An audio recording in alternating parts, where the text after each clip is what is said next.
What is up, guys, and welcome to another episode of Crushing Small Stakes PLO.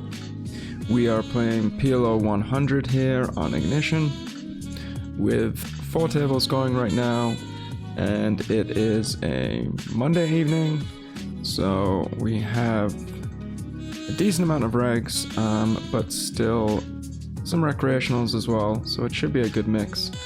And we're pretty deep on one of the tables, so we might get into some interesting spots there.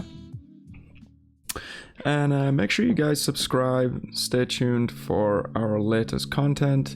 It has been a minute since we put out some videos, but there will be more coming over the next couple of weeks, so stay tuned. And also check out PLOpokercoaching.com, where we have a ton of articles about all things PLO, and you can also sign up for a free coaching session, a free 30-minute session there, so make sure you head over. So top left, unfortunately, this guy raises enough to reopen the action, and there's going to be a lot of times where we get jammed on. So I think we do just have to fold here, unfortunately, because this guy seems to be playing a lot of hands. I actually thought it was a 3-way. Maybe we could have called. This guy seems really loose. I want to play pots with him, but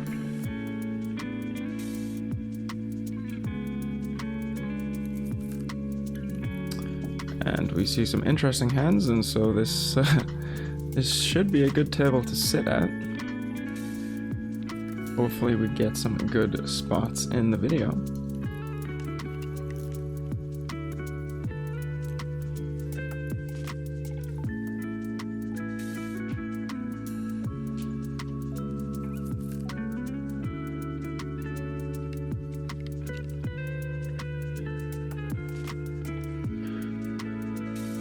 Switched it back to the HM3 as well, if you guys are wondering, on the HUD. Similar sort of stats that you're used to, and I will call out what they are when I am using them. Yeah, some issues of kind of lag when using Drive HUD 2. So going back to HM3, and you'll see, I mean, the important ones across the top, especially on these small sample sizes, are BPIP, RFI, and 3-bet to get a sense of the weaker players at the table. So here we open small blind.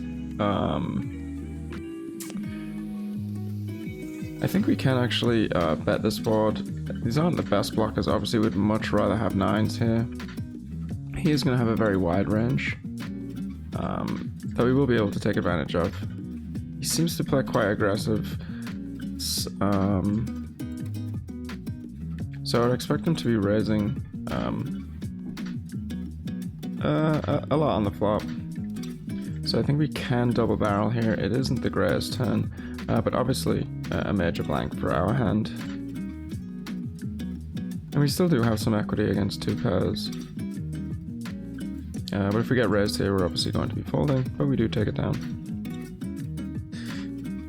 And 7-7-8-4, we will complete. I mean, we have an 83% VPIP limping in. This guy is most likely going to do that, but we have a fine hand to call.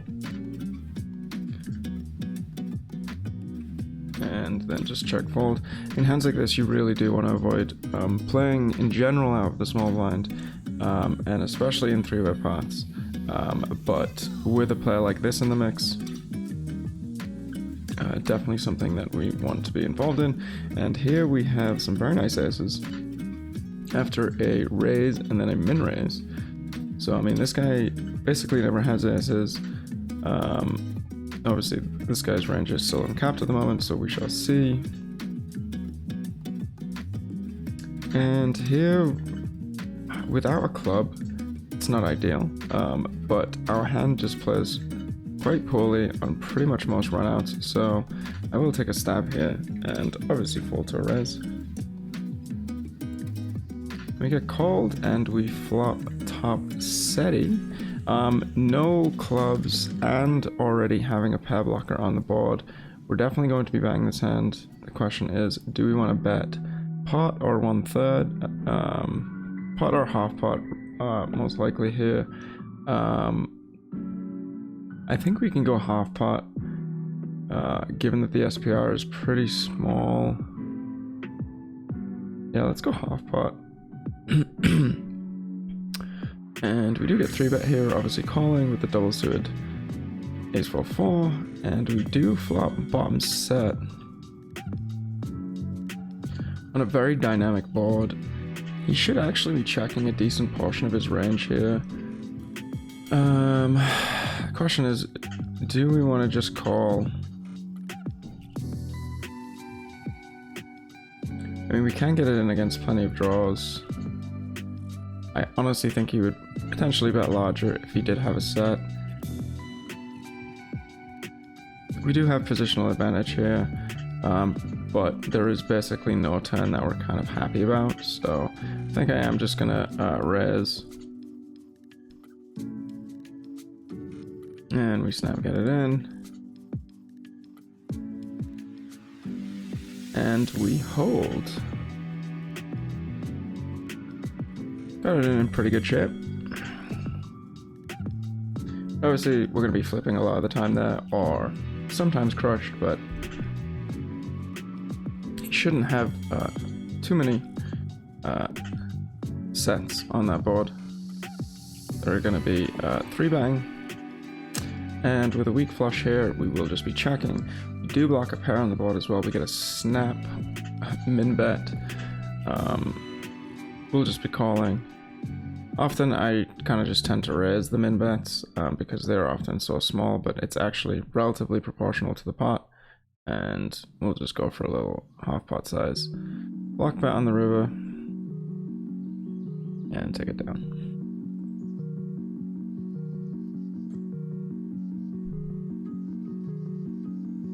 Raising the ace jack jack here.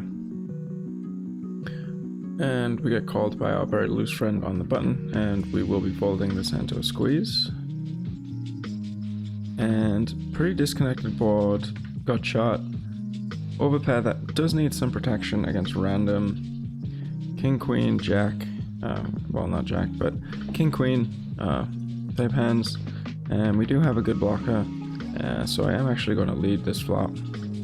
There's not too many turns that we're thrilled about.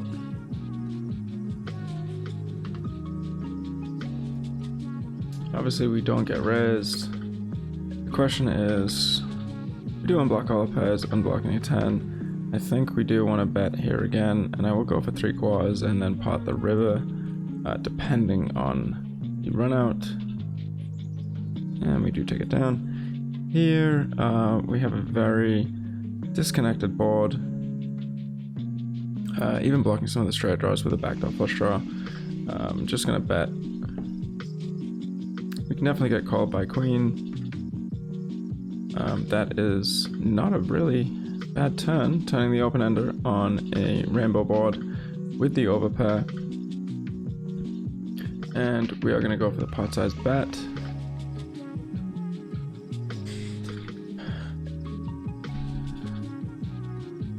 I'm tempted to actually size down against this player to 75 just to keep him in with potentially hands that we're doing very well against if he does have like pair and straight draw type hands. I feel like if I pot, he's gonna fold all of his queen X hands. We could also check call given his aggression factor. Obviously not an ideal spot to get raised here, but we're obviously not folding to a raise.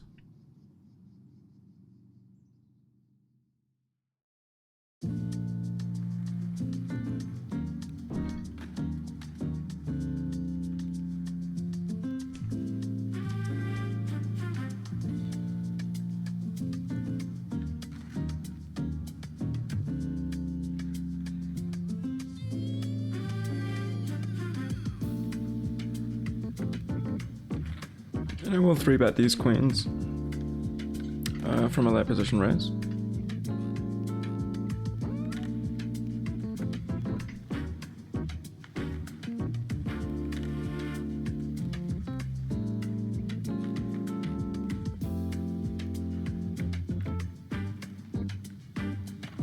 And pretty good flop. On this board, though, generally in our 3-betting range, we will have a lot of checks. And I think with our club, I am going to go ahead and check rip this hand.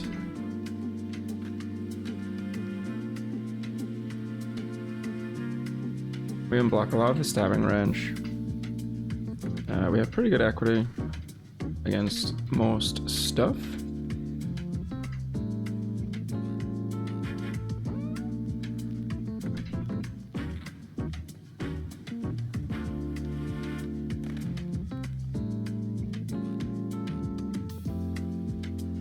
Not doing too hot against that hand though, unfortunately, even though we do block a king.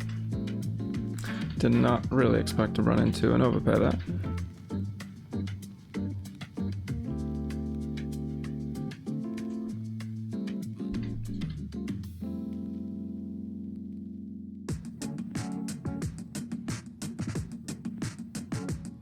Be an interesting one to check out.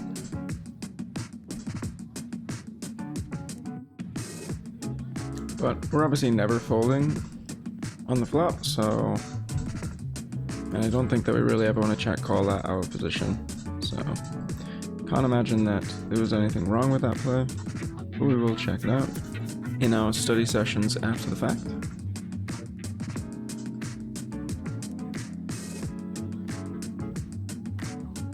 With the nut suit here, we would definitely open this hand, but it's a little weak on the cutoff, especially with these players being relatively loose.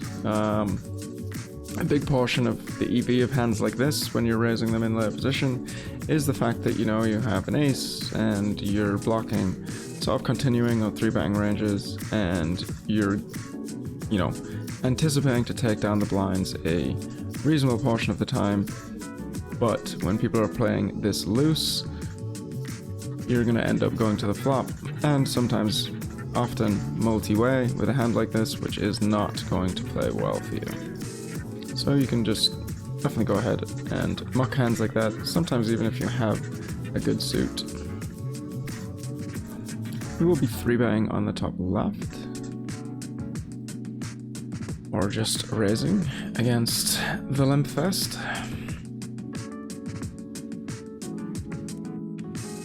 And I think we can actually defend this. It's kind of loose.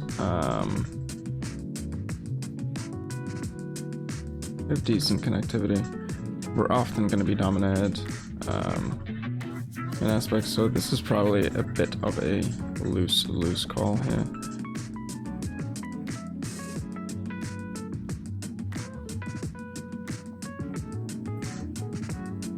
So we flop a pair and a open-ender, backdoor nut flush draw. Again, this is going to be a board that I have a high frequency check range on.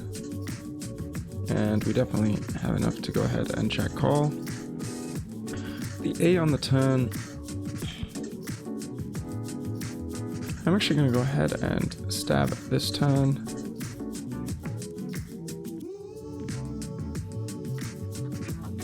I'll obviously have overpairs here, and once he checks back, a lot less likely that he has a straight.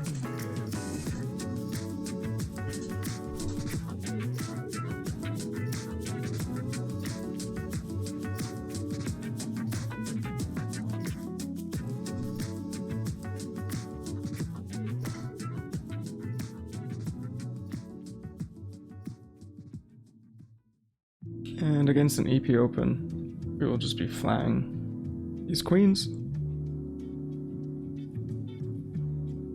Obviously this guy has a relatively strong range opening another gun.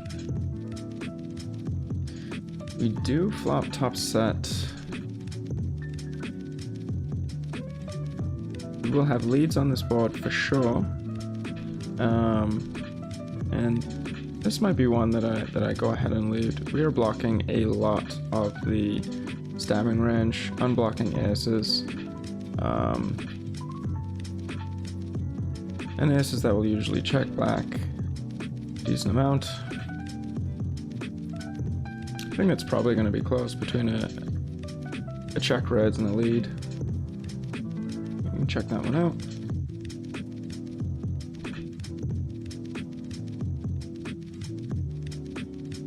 And just given that this guy's playing a little tighter, we'll go ahead and raise. Here, 2 backdoor flush draws. And a straight blocker. I think that we could potentially lead. I would like to block a pair. This is definitely going to be a turn that I'm going to pot. We have equity out of position. We also block the current nuts.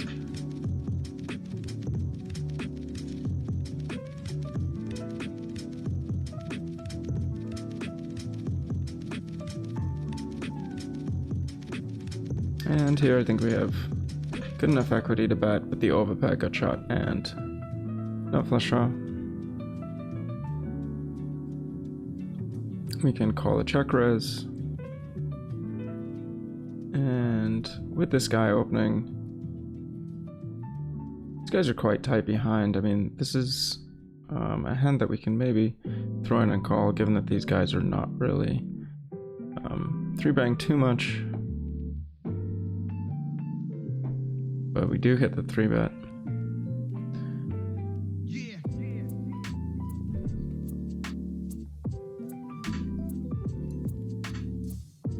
Which is unfortunate because we will have to call, and it will likely not be a fun situation post flop with a hand that can be dominated quite heavily by the ranges in play.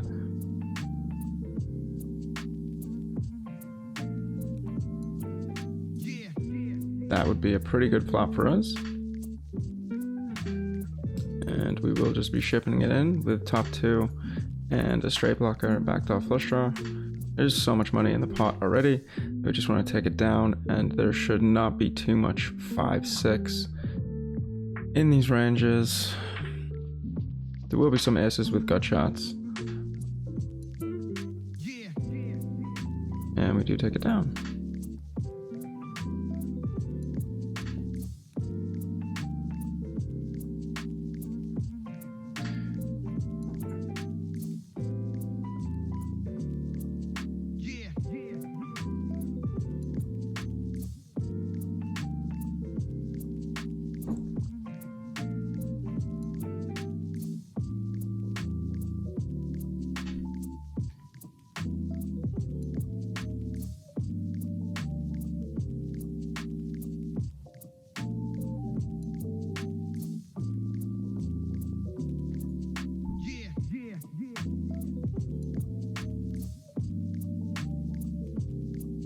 And definitely want to be folding hands like these. I often see, especially in live games, people overvaluing kind of the low single suited rundowns from early position. They are frequently going to get you into a decent amount of trouble. And this hand 3-way I'm going to fold. I would have likely defended against the cutoff open.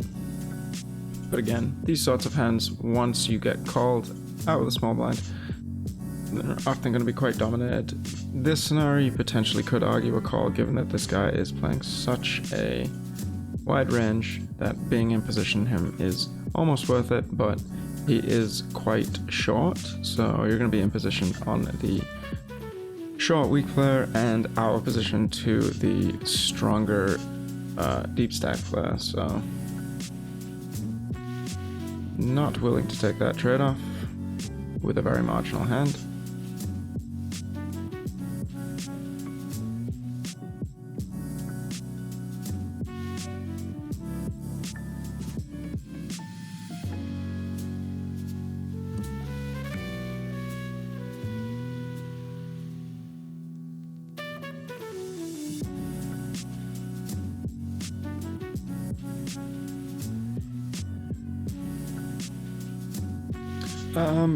Again, these sort of king high boards, generally we're not going to have much of a c-bang range, and you know, especially when it's somewhat dynamic. Out of position at a SPR over 10, no real reason to have a leading range here. We can check call with some decent turn cards. So we do turn a gut shot. I mean, still really no reason to bet. We can still check call a bet on the turn. We have good equity. And obviously the straight is out there.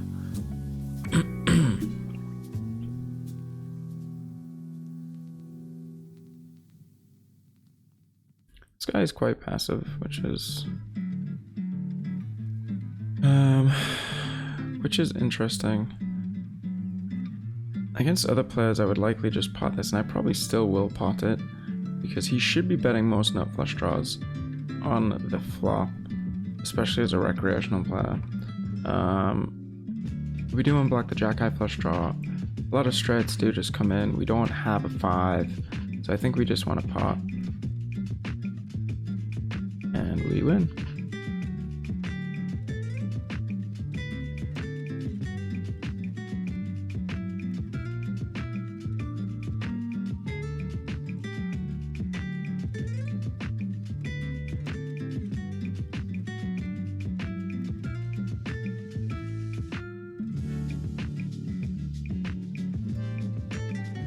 Here we'll be folding to basically any bet, given that we block a lot of the cards that would be in our opponent's bluffing range. So it's not the best candidate to raise or make any plays here without a pair blocker and actually blocking the hands that our opponent is going to be bluffing with.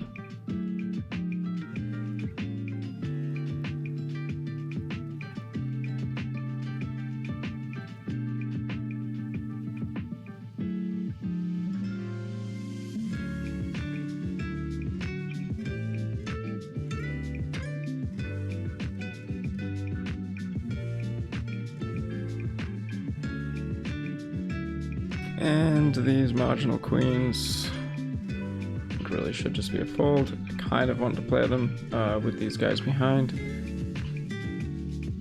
but it's likely not going to be a fun hand to play out of position to 1 or 2 players. And we also have to factor in that we do have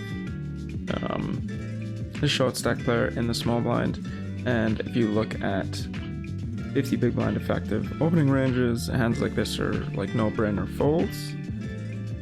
You can make more of an argument for them at 100 big blinds plus.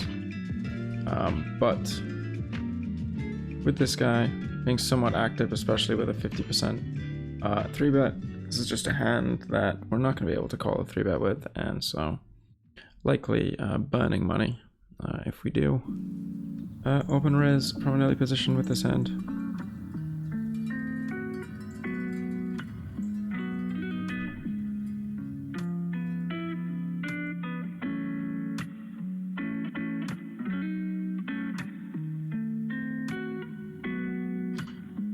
And here I'm actually just going to limp, keep these guys in. If this guy decides to raise, we can obviously call, because this guy's not going to fold.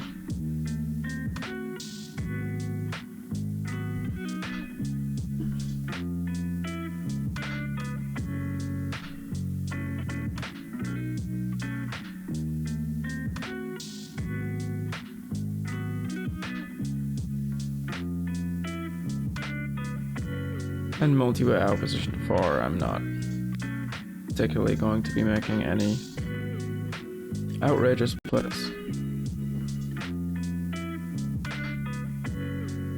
Usually on these types of boards, I will make more of the stretch plays in terms of making plays without blockers, non-GTO kind of plays, non-GTO stabs. On the turn, if the flop checks through, and I'm out of position, just because people are very often stabbing way too much and bang for value on the flop. And obviously I have a very uncapped range when I'm checking most of my range under the gun. This is a hand that we could definitely 3-bet, and I likely would 3-bet against most players, but this guy seems quite tight and hasn't really been 3-betting, so I think we can just play this in position and just flop a full house. Easy game. We unfortunately do block an ace. This with quite a large sizing.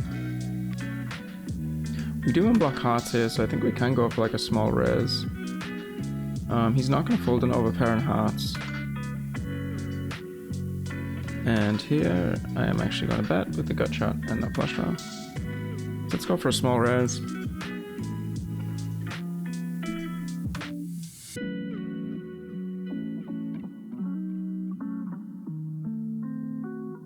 And again, against this particular player, I think I do just want to pot here. Obviously, I'm leading a lot of flushes on the flop. And unfortunately, we get the fold on the top right. Be an interesting one to see there if we do want to raise or not.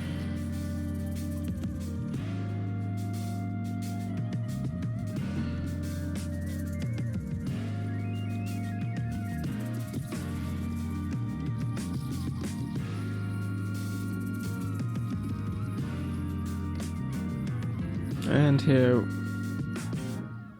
we could check raise this flop. We're obviously not banging this board too much. We're honestly probably checking pretty much full range on this board. So I think it's a little ambitious to take a stab here, to be honest.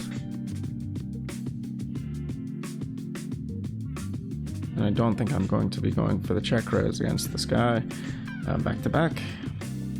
That is a turn card that we can definitely bet. We will have the better overpairs. He is very rarely going to be checking back king's full. And so I think we do just want to go ahead and bet. And we can probably barrel this off on the river too.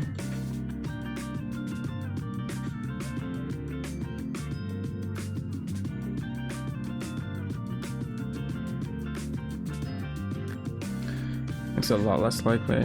We block queens too though. I mean, so now it's kind of like, what hands is he calling with?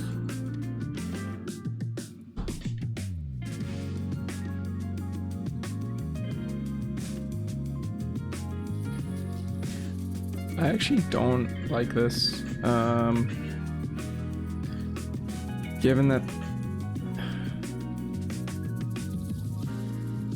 we have a queen in our hand, that is kind of the hand that we want him to fold. I mean, is he calling with jacks? Maybe. I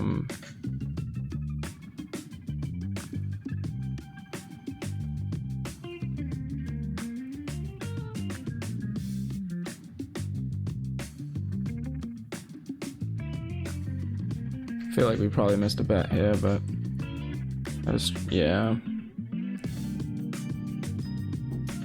Yep.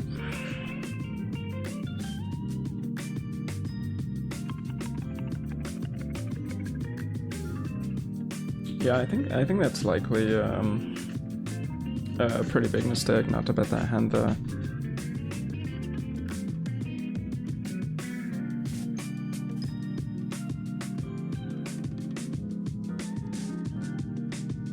Because he is likely calling with, well, I mean, he definitely is calling with hands lower than queens on the turn.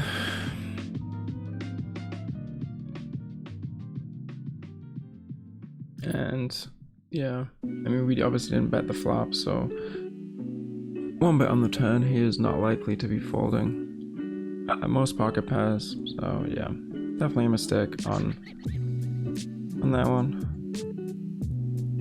Double suited jacks. I do want to ISO this guy and play a paw against him. We are a little early to be doing so. Not ideal, especially this loose player behind, but I think post-flop edge should be good. And obviously this is one of the boards that we would have quite a high lead frequency on. And we look at these players, a little bit sticky. I just don't think that we have anywhere near enough. I mean, we do have obviously a 4-blocker. If the flop checks through, we could potentially do something. Off pot size bet. Kind of tempted to raise. It's very out of line. Very out of line.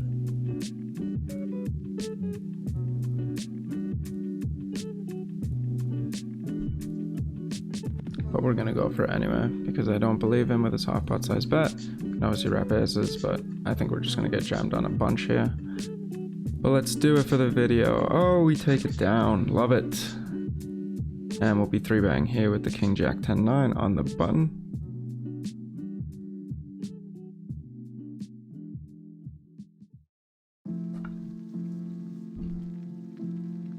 And obviously calling a 4-bet.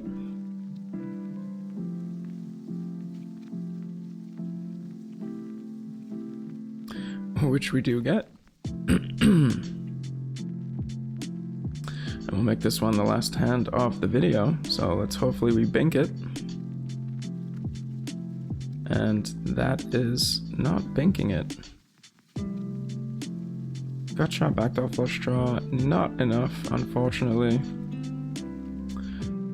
And we give up our 37 big blinds.